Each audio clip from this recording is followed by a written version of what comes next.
Bem, boa noite. Se você não me conhece, eu sou o professor Nicolas, eu sou professor de História e hoje a gente vai aprender sobre um tema muito interessante que foi a crise de 29. Se você não sabe o que foi a crise, eu vou explicar ela hoje e você vai aprender porque não é tão difícil assim entender. Mas apesar disso, a crise de 29 ela abalou o mundo todo e isso eu vou explicar para vocês com calma, vocês vão entender. Também não se importe com o microfone na minha mão, porque infelizmente esse microfone aqui parou de funcionar. Então eu vou ter que segurar esse microfone a aula toda. Espero que você não se incomode, mas que você aprenda de forma bem clara o que foi a crise de 29. Então, para começar a entender a crise de 29, a gente precisa entender o que é uma crise antes. A gente precisa entender como chegamos nessa crise. Entende? O problema geralmente econômico, ele não é, como a gente pode dizer, ele dificilmente é explosivo, porque a economia, ela tem uma coisa chamada especulação. Você tende a planejar o que vai acontecer. Só que qual é o problema da crise de 29 que explodiu e aconteceu o que aconteceu? É porque você precisa entender uma coisa primeiro. A crise de 29 começou nos Estados Unidos, na década de 20, mais especificamente no ano de 29, 1929, só que não começou aí. A crise já veio se arrastando há muito tempo e isso devido a como os Estados Unidos lidava com a sua economia e com o Estado. Eu vou dar um exemplo. Os Estados Unidos, ele sempre foi conhecido como a terra da liberdade, como a gente conhece. Os Estados Unidos tem a Estátua da Liberdade, que fica em Nova York, mais especificadamente na ilha de Manhattan, e ela simboliza justamente isso, a terra da liberdade, a terra da prosperidade. Porque os colonos norte-americanos, eles vieram exilados ou fugidos da Inglaterra e decidiram criar um novo, a gente pode dizer, uma nova terra para eles, do jeito que eles bem entendiam. E os Estados Unidos, ele começou a se basear num modelo econômico chamado liberalismo. Professor, o que é o liberalismo? Eu vou explicar o que é o liberalismo.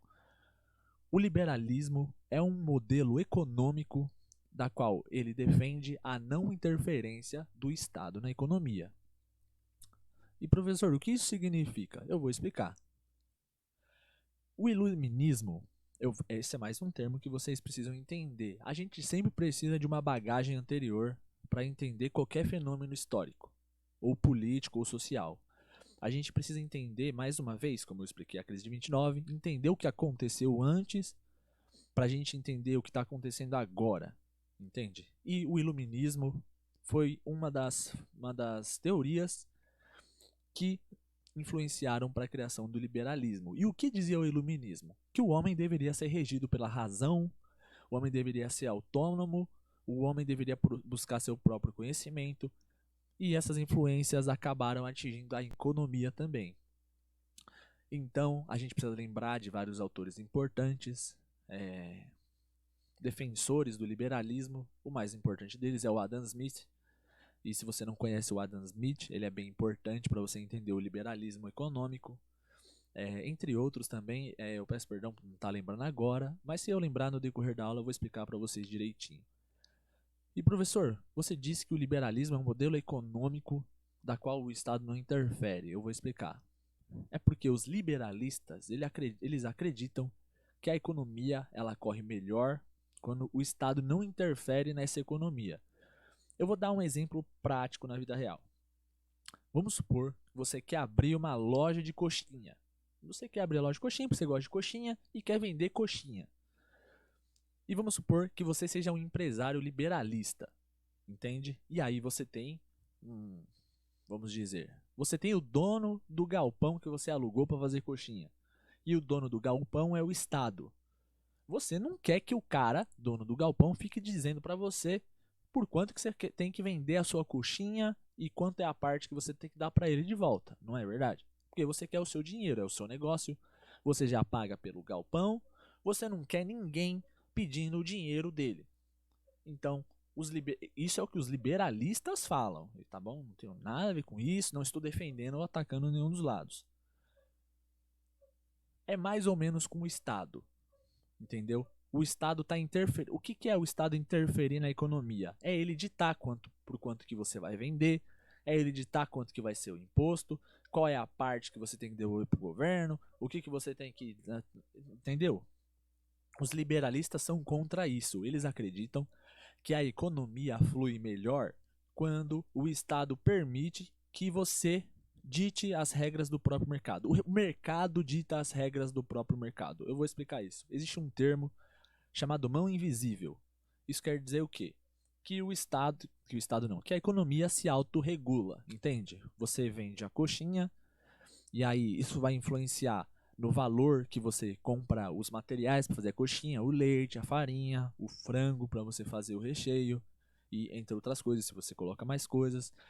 E você consumindo do cara que vende farinha, vai valorizar a farinha dele, aí você vai comprar mais, assim ele vai poder gerar mais emprego, e assim a coisa gira.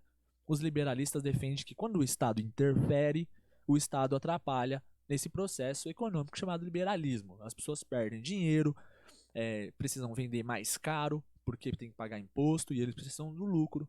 E os Estados Unidos é um país liberalista, sempre foi. Qual é o problema? É que o Estado não gerava leis, não gerava limites para essa economia.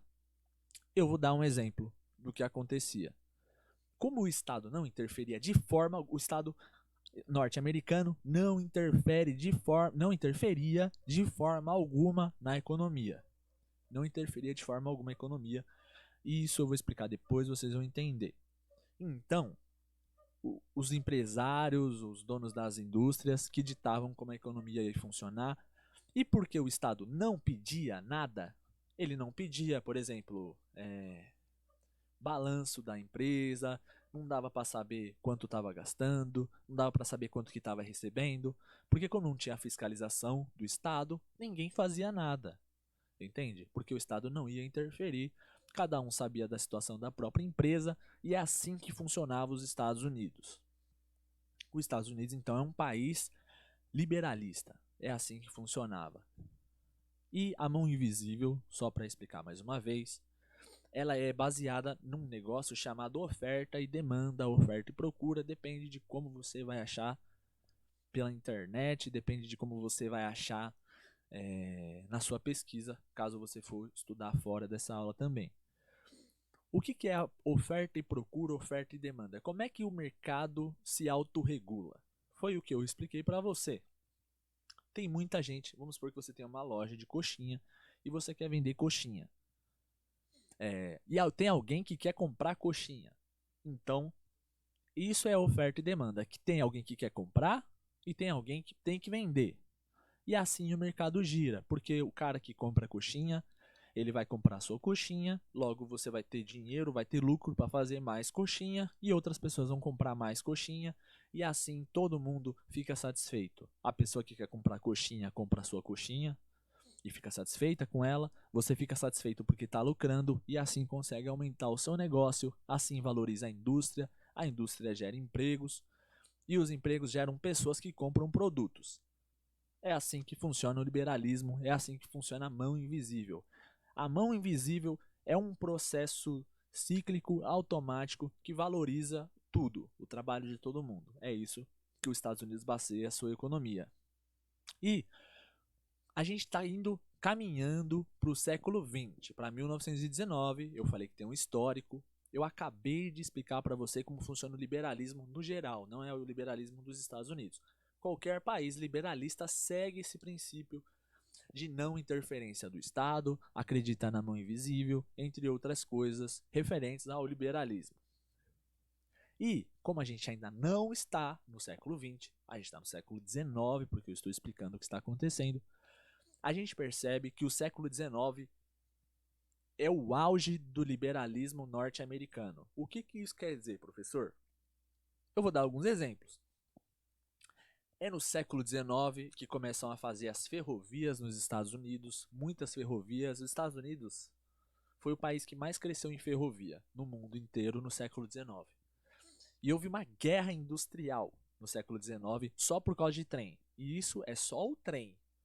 Vai ter evolução industrial nos Estados Unidos referente a petróleo também. O petróleo é muito importante hoje em dia. O petróleo tá mais barateado hoje em dia, mas por conta de umas crises internacionais, mas o petróleo sempre foi valorizado, porque com petróleo dá para fazer borracha, pneu, dá para fazer gasolina, dá para fazer álcool, dá para fazer combustíveis, dá para fazer plásticos, tudo que você puder imaginar. Tudo não, mas dá para fazer muita coisa com petróleo. E o petróleo começou a ser descoberto em grande quantidade nos Estados Unidos no século XIX. Isso aumentou a indústria, aumentou os empregos. Os Estados Unidos é famoso por fabricar bastante aço. Os Estados Unidos, ele estava criando uma indústria grande. E logo, quando a gente fala de indústria, quando a gente fala de fábrica, a gente está falando de liberalismo puro e mão invisível, porque cria fábricas, cria empregos, cria produtos, todo mundo pode comprar. A gente pode ver um exemplo da potência industrial dos Estados Unidos no filme Tempos Modernos, do Charles Chaplin. Ele trabalha numa fábrica. Ela é uma fábrica de modelo fordista. E infelizmente não dá para explicar tudo na aula. Mas o Fordismo é um... Como é que eu posso dizer? É um jeito de se fazer as coisas. Eu vou dar um exemplo. No Fordismo tem a pessoa que por exemplo, você vai construir, deixa eu dar um exemplo. Você vai construir um carro, que é o mais óbvio. No Fordismo, cada um vai fazer um processo diferente na construção do carro. Tem o cara que vai apertar a porca, tem o cara que vai colocar a porta, tem o cara que vai colocar o pneu, tem o cara que vai colocar o vidro, entende? Cada um tem o seu papel. Isso é retratado bastante nos tempos modernos, mas não é disso que eu estou falando. Eu estou falando que dá para ver pelo filme que a indústria dos Estados Unidos é muito forte, é uma indústria liberalista. Os Estados Unidos é um país liberalista e isso vai interferir muito na crise de 29. Os Estados Unidos, então, são os protagonistas mundial do liberalismo. E o que acontece no século XIX também? Os Estados Unidos estão um pouco afastados da Europa e a Europa sempre foi palco para muito conflito. Não foi à toa que os colonos norte-americanos fugiram da Inglaterra. A Europa sempre teve muitos conflitos e a gente está num período chamado imperialismo. No século XIX ainda não estamos no século XX. Isso é só o caminho para você entender como chegamos à crise de 29. A gente está num negócio chamado liberalismo e a gente está com um negócio chamado imperialismo. O que foi imperialismo? Grandes países fortes e desenvolvidos estavam, como eu posso dizer, eu vou colocar como forte influência em países mais pobres, como por exemplo os países africanos. O imperialismo foi isso, foi a submissão de países majoritariamente africanos em cima de outros. Eu vou dar um exemplo. Inglaterra, França, Alemanha, todos eles dividiram a África de alguma forma para conseguir pegar os recursos que haviam lá, porque os países estavam se industrializando, estavam crescendo e precisavam de dinheiro. E pela África ser um continente conhecido por ter muito ouro, por ter petróleo, por ter muitas riquezas, eles decidiram explorar a África. A África tem países muito pobres, porque sempre foi explorada, sempre. Então eles não iam resistir. E aí os países faziam o seguinte: rapaziada, vocês estão precisando de uma grana para se desenvolver, estão precisando de uma ajuda, a gente ajuda vocês, só que vocês vão ter que fazer uns favorzinhos pra gente. Que favorzinhos são esses? Olha, sei que tem muito ouro aí, a gente dá uma grana para vocês construir o país de vocês e vocês dão ouro para nós. É mais um negócio, só que o buraco é um pouquinho mais embaixo. Vocês vão fazer isso, só que a gente vai deixar o exército aqui, a gente vai administrar tudo isso aqui para vocês, porque parece que vocês não estão conseguindo. Eu estou dizendo isso nas minhas palavras. Isso foi o imperialismo. Foi meio que negociação coagida, entendeu? Não foi impulsória, mas também não foi na paz. Foi tipo, olha, vocês não têm escolha. Isso foi o imperialismo. E, como a gente está falando dos Estados Unidos, eu vou falar do imperialismo norte-americano. Os Estados Unidos não focou muito na África, entende? Ele ficou de fora, ficou mais pela América, principalmente no México. O México foi um alvo bem grande do imperialismo norte-americano. Outro país que foi bastante influenciado foi Cuba. Até mais ou menos década de 60, Cuba sempre foi muito influenciada pelos Estados Unidos, até que houve a Revolução Cubana, isso mudou, mas isso não é aula sobre Revolução Cubana, isso é aula sobre crise de 29, mas eu estou exemplificando para vocês entenderem o que está acontecendo. E o imperialismo norte-americano ficou focado na América Central, e os Estados Unidos nunca curtiu muito a ideia de estrangeiros, entendeu? Eu vou dar um exemplo. Eles instalaram uma coisa chamada Doutrina Monroe. E qual é o lema da Doutrina Monroe? É América para os americanos. Isso quer dizer o quê? Isso quer dizer que eles focam em quem é norte-americano e se você for imigrante, estrangeiro, se sobrar tem para você. É isso que é a Doutrina Monroe. Eles focam nos americanos. E a gente está caminhando agora, você está entendendo que houve um imperialismo, os Estados Unidos é um país liberalista, e aí vai acontecer uma coisa que ninguém esperava, chamado Primeira Guerra Mundial. Não dá para explicar novamente as razões da Primeira Guerra Mundial, mas ela aconteceu.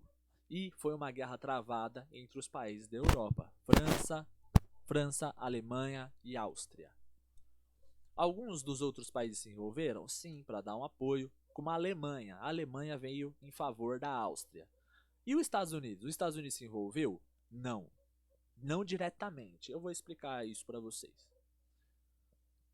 Aconteceu a guerra, a Europa estava se acabando por causa da guerra, milhões de pessoas morreram. Aliás, eu vou dar um exemplo de como isso impactou a Europa. A gente sabe que os pioneiros do cinema foi a França. A França que começou a fazer filmes, mas a Alemanha também começou a destacar no cinema. E uma curiosidade para você, agora que você está assistindo a aula, o primeiro filme de terror da história se chama O Gabinete do Dr. Caligari. E sobre o que é esse filme? É sobre a guerra. E é indireto. É um filme sobre a guerra, sobre os horrores da guerra, mas de forma indireta.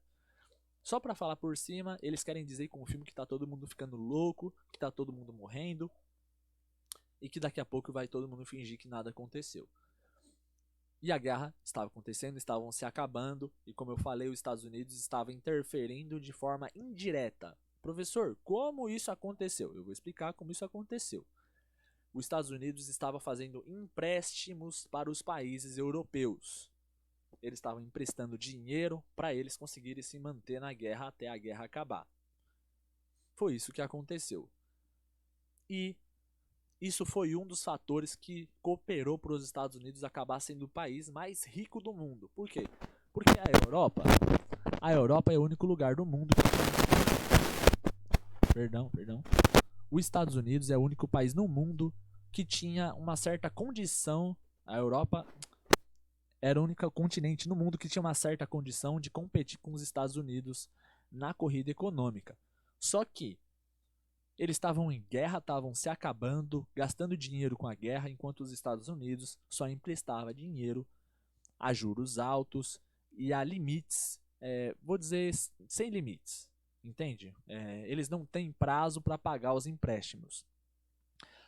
Então a Europa se acabou. Eles gastaram dinheiro com a guerra, pegaram dinheiro com os Estados Unidos. Os Estados Unidos só enriquecia cada vez mais e ainda fazia os empréstimos para a Europa.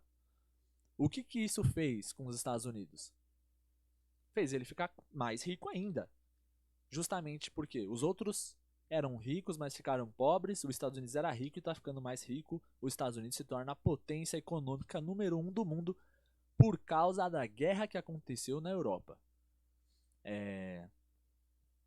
E é assim que os Estados Unidos ficam ricos, só que isso vai influenciar diretamente na crise. E eu vou explicar o porquê. Começou uma crise de superprodução. Por quê? Porque os Estados Unidos, como eu falei, é um gigante da indústria. Os Estados Unidos se sustenta através da sua indústria, através do que ele fabrica e exporta. Só que a guerra aconteceu, e os países da Europa estão pobres, não conseguem mais importar nada. É aí que começa a azedar o frango dos Estados Unidos. É aí que a economia começa a cair. E eu vou explicar o porquê.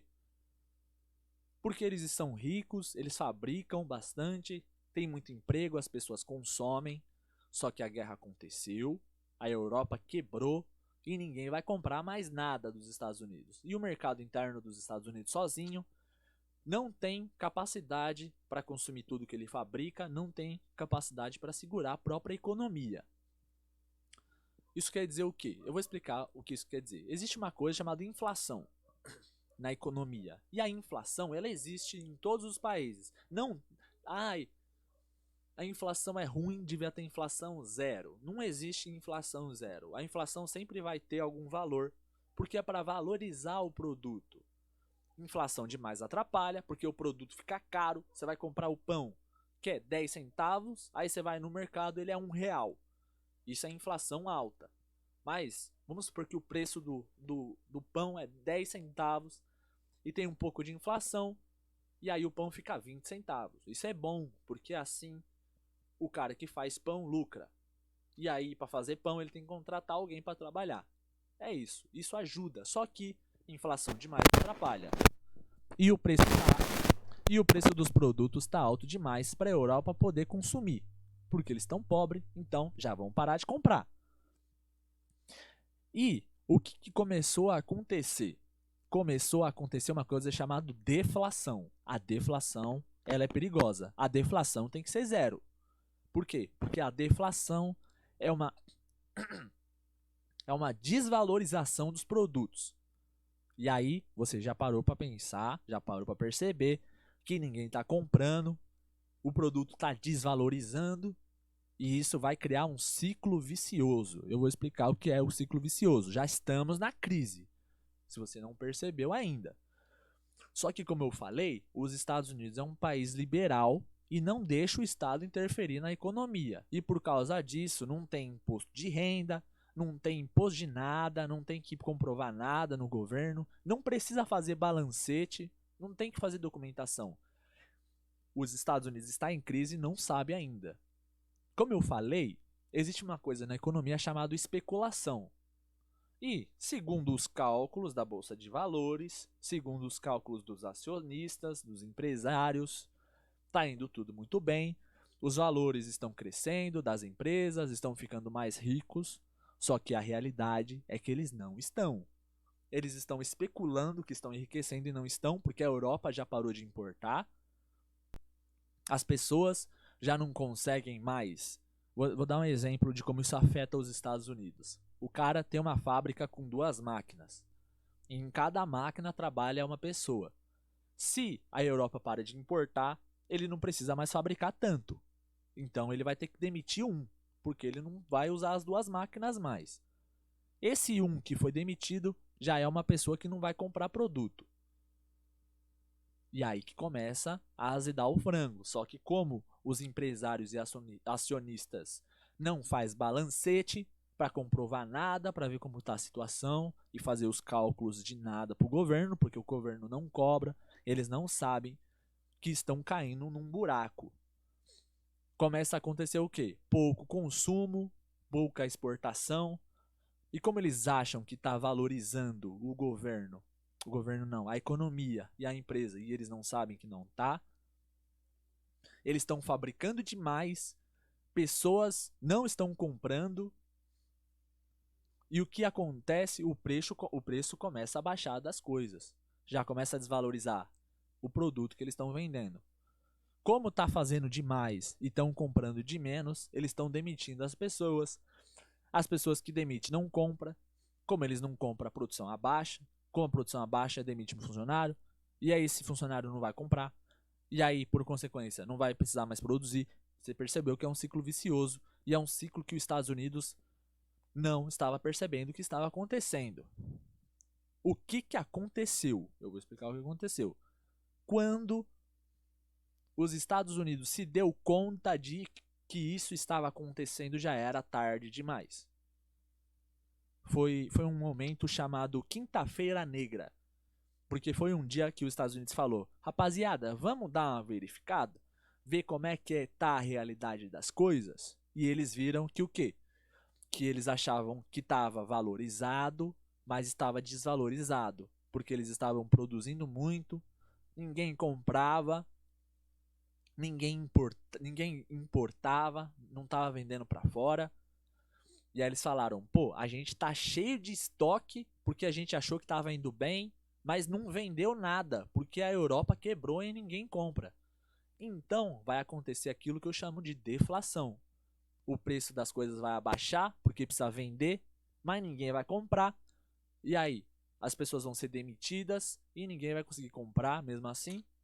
E isso só vai fazer a quebra da bolsa de valores ficar pior ainda. De quinta para terça, 1/3 do valor da bolsa caiu. Isso é muito para uma bolsa de valores. 1/3 é muito. E aí o que eles tentam fazer para recuperar algum dinheiro?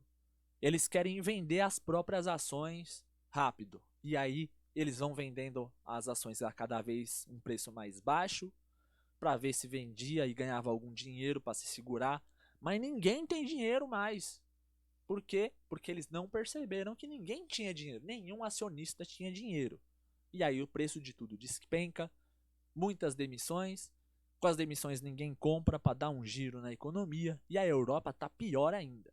A Alemanha está passando fome, não consegue comer nada. Para você ter uma ideia, se eu não me engano, 97% dos alemães estavam desempregados em 1920, por aí. Para você ver como estava a situação. E os Estados Unidos quebrou junto com a Europa por causa da guerra que ela ajudou a financiar. E assim, a crise se espalha pelo mundo. Só que assim, rapaziada, não era o fim do mundo. E eu vou explicar o porquê. Porque quem quebrou?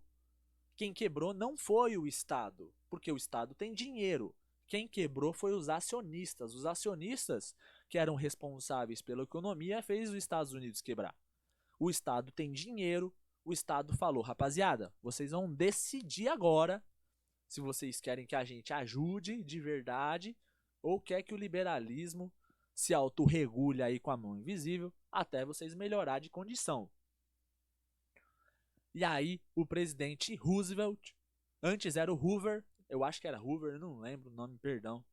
Mas ele falou: rapaziada, não vou interferir porque a gente é liberal, não vou interferir em nada. E aí o Roosevelt, ele chegou para ser eleito com uma coisa chamada New Deal, é um novo acordo.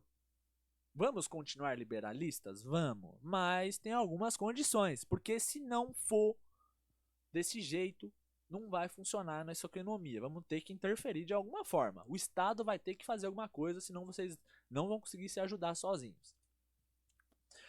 O único lugar do mundo que não foi interferido pela quebra da bolsa foi a União Soviética, porque a União Soviética se fechou na própria economia. Eles não negociavam com ninguém no mundo, eles se autorregulavam com o que tinha dentro ali mesmo. Então foi o único país que não conseguiu nada. Um outro país que foi atingido foi o próprio Brasil, porque o Brasil sempre foi um agroexportador muito forte, principalmente do café. Para você ter uma ideia, na época colonial, 99% do café do mundo era produzido no Brasil. Então, quando aconteceu a quebra, o Brasil parou de vender café. E aí, como o Brasil é uma economia agroexportadora, isso ajudou a dar uma quebra no Brasil também. De quinta para terça, quando viram o que aconteceu, 30% dos Estados Unidos só estava empregado. Uma galera foi demitida. 70% do Brasil dos Estados Unidos foi demitido e estava sem emprego. E aí, os Estados Unidos, o Estado dos Estados Unidos falou: vamos interferir na economia, porque senão não vai ter condição. E aí, em 1933, ele foi eleito, e agora ele vai começar a interferir um pouco na economia. É aí que a economia vai começar a subir um pouco. Eu vou dar mais um exemplo para vocês entenderem. Se você assiste Peaky Blinders, ela acontece entre as décadas de 10 e 30 e acontece a quebra da bolsa de valores na série também. Se você der uma olhada, um dos acionistas, porque um dos protagonistas é um acionista da bolsa, ele previu que ia quebrar a bolsa antes da quinta-feira negra. E aí ele falou o seguinte: rapaziada, vamos vender as ações agora que tá bom, porque daqui a pouco não vai estar e eu não sei quando isso vai acontecer. Só que não vendeu as ações e ele quebrou junto. Se você quiser dar uma olhada para saber como estava a situação da Inglaterra, porque é lá que se passa a série, assista. Chamam de Quinta-feira Negra, a Grande Depressão, a crise de 29, mas isso afetou os Estados Unidos pra caramba. Só que não foi o fim do mundo, porque quem quebrou foram os acionistas, não foi o Estado. Então, não foi o fim do mundo para todo mundo. E o Roosevelt, ele propôs o New Deal. E o que foi o New Deal? Foi feito para arrumar o que aconteceu por causa da crise de 29. O que foi que o New Deal fez? O governo agora ele pode emprestar dinheiro para os acionistas para evitar que eles quebrem. Mas ele vai controlar os juros, ele vai controlar os prazos, porque o governo também precisa de uma garantia, porque o governo agora também é um acionista da bolsa. Se você for na B3, que é a bolsa de valores, aqui em São Paulo, dá para fazer pela internet também, você vai perceber que tem ações do governo lá. Isso foi influência do New Deal norte-americano. Se você for na bolsa de valores agora no site, dá para ver que tem ações do governo lá e dá para investir nelas. E qual é a vantagem de investir no governo? É que o dinheiro é garantido, você vai receber o dinheiro. E o dinheiro do governo, como prefixo no New Deal, é fixo. Se o governo falou que você vai ganhar tanto dinheiro, não importa o que aconteça, o governo vai te pagar. É isso que o New Deal foi. Outra coisa, o governo criou uma coisa chamada seguro-desemprego. Porque se o cidadão ele for demitido e ficar sem o emprego dele, ele recebe um dinheiro para conseguir consumir e continuar manter a economia rodando até ele arrumar um novo emprego e continuar consumindo. Isso evita que, se houver uma demissão em massa, o Estado e os acionistas quebrem e transformem numa nova crise. Então, os Estados Unidos, o presidente Roosevelt, criou um negócio chamado seguro-desemprego. Ele também criou o salário mínimo para garantir que haja um mínimo de consumo. O salário mínimo é isso, é para você pagar as contas e consumir o mínimo. É só para isso que serve o salário mínimo, para garantir que a economia continue rodando. Os Estados Unidos proíbem hora extra. Isso faz parte do New Deal. E por quê? Porque se você pagar hora extra, você está pagando a mais para um funcionário trabalhar mais horas. Os Estados Unidos proibiu isso. Ele prefere que você pague 2 funcionários o mesmo salário do que pague um salário um pouco maior para um funcionário só. Isso gera mais empregos. E para gerar mais empregos, os Estados Unidos também investiu em obras públicas. Rapaziada, não tem da onde fazer emprego, porque os acionistas estão quebrados. Aí o governo falou: vamos inventar a moda aí. E o que dá para fazer que gera emprego e não precisa de acionista? Fazer estrada, fazer ponte, construir metrô. Os Estados Unidos é cheio de ferrovia, é cheio de estrada e de construção pública por causa do Roosevelt, que mandou fazer tudo isso para gerar emprego e assim girar a economia e poder gerar mais empregos na indústria. Esse foi o New Deal.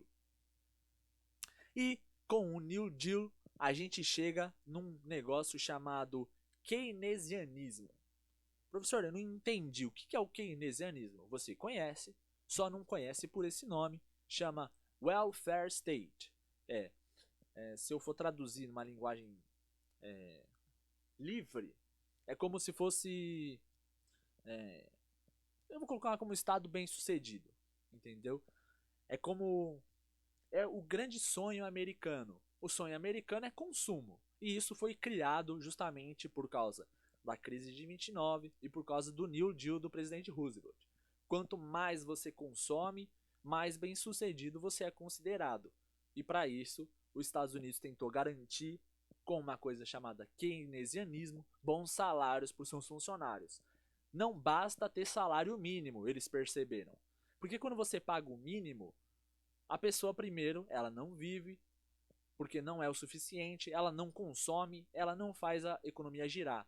Então, o keynesianismo, ele propõe que os acionistas, os empregadores, paguem mais do que o salário mínimo, porque assim, com bons salários, há bom consumo e o próprio empresário vai vender mais. Essas propostas do New Deal, elas foram adotadas no Brasil também pelo Getúlio Vargas. Eu vou dar um exemplo: o seguro-desemprego, a carteira de trabalho, férias, 13º. Claro que tudo isso também foi baseado na Carta del Lavoro italiana, mas isso também é parte do keynesianismo, também é parte do New Deal norte-americano. O Getúlio Vargas era admirador dos Estados Unidos também, fez vários acordos, principalmente na Segunda Guerra, e também era admirador dos direitos trabalhistas italianos, que ajudou a inspirar de certa forma. Eu acho que agora você entendeu como estava os Estados Unidos antes, como que foi o processo até chegar à crise de 29, você entendeu a crise e como eles consertaram ela, além de como isso afetou o mundo inteiro. Eu espero que você tenha entendido e eu te encontro numa próxima aula.